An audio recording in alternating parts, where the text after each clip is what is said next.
at length about playing alongside Brian and what that means to him, and he also said about going to Vanuatu soon. Can you tell us more about that for the football club? Yeah, look, I think he's struck a good partnership up with everyone he's played with in pre-season. He played with Kelechi, Dan Hall, Brian. You're talking experienced players there that obviously help him. But like I said, he's an exceptional player. He's a young player. He's got a lot to learn, a lot to improve on. But I think we've seen he's got the foundations to become a future Socceroo, no doubt. And I think he's got real leadership skills as well. But him and Brian, the last couple of games, I think they've formed a really good partnership, a good understanding. They're both very good on the ball. Brian's 29, although it's his first professional contract.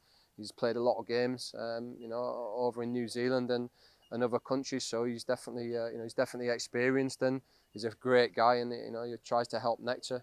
But we all try and help everybody here and develop. So yeah, it's only 2 games, but it's good to get a clean sheet, and we'll take a lot of confidence from that. Yeah, Nick, and it's a credit to yourself and Serge that these 2 boys are keeping Dan Hall out from the starting side.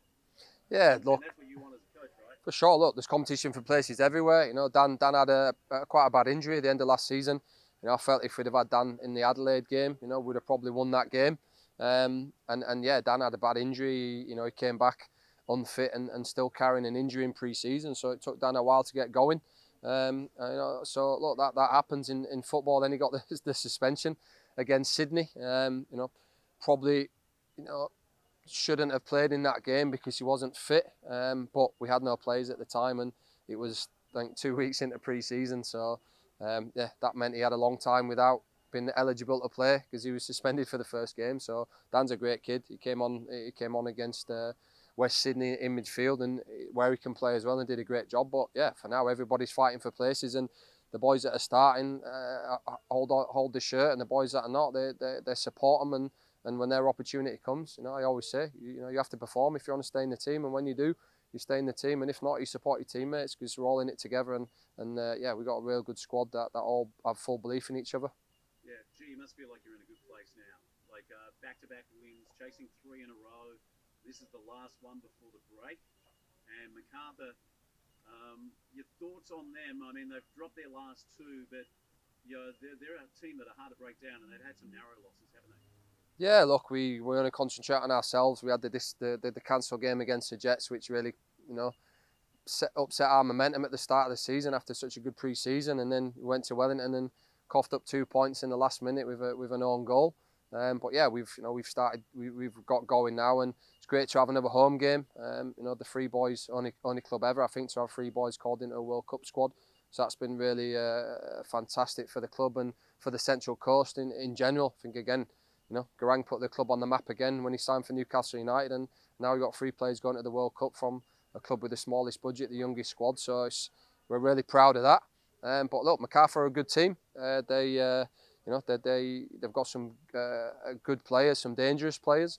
But yeah, we will approach the game the same we do every week, and that's to go out and win. And to get a win before the break is what every team in the world will be looking to do, because there's no points to play for the next 3 or 4 weeks because of the World Cup. So it's a bit of a strange situation, but yeah, we want to take full advantage of it and hopefully have a good crowd this weekend to support the boys. I'm glad you said about about attacking in the final third, because apart from City, I think we're the only other club with a significant goal difference. We're exciting to watch. There were a couple of moments last week where I think the poise of Garang, most young players have pulled the trigger, right? He played a couple of beautiful balls. Some of the football was just glorious to watch, and it resulted in goals.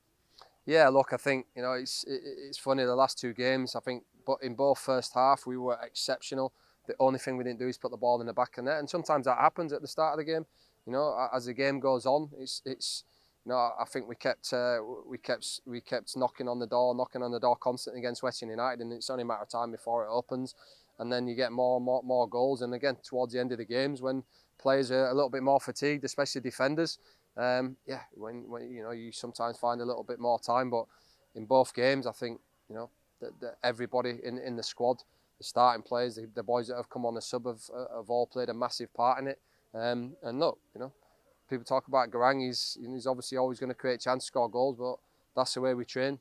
That's not that's not, you know, all down to him. It's down to all the boys, and the way that we train here is to be unselfish, to score as many goals as you can. And last year we were second to Melbourne City, a top scoring team in the league, with the lowest budget. So again, you look at their team, they've got some fantastic front players in Lecky, McLaren and Naboo, and players that are obviously going to be going to the World Cup as well.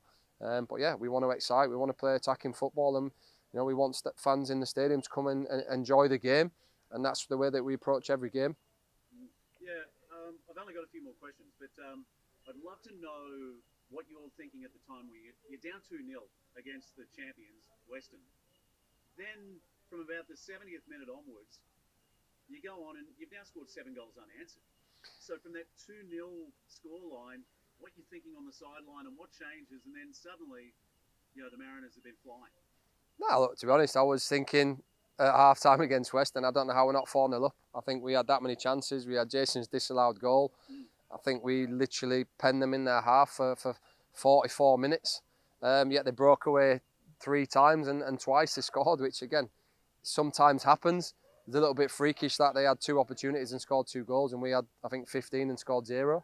But yeah, again, you know, they saw from the All Access thing, that was, I couldn't fault the boys. You know, their performance, the effort was unbelievable, and all we needed to do is put the ball in the back of the net. And I think once that happens, you know, we know we're going to score goals, we know we're going to create chances the way that we play.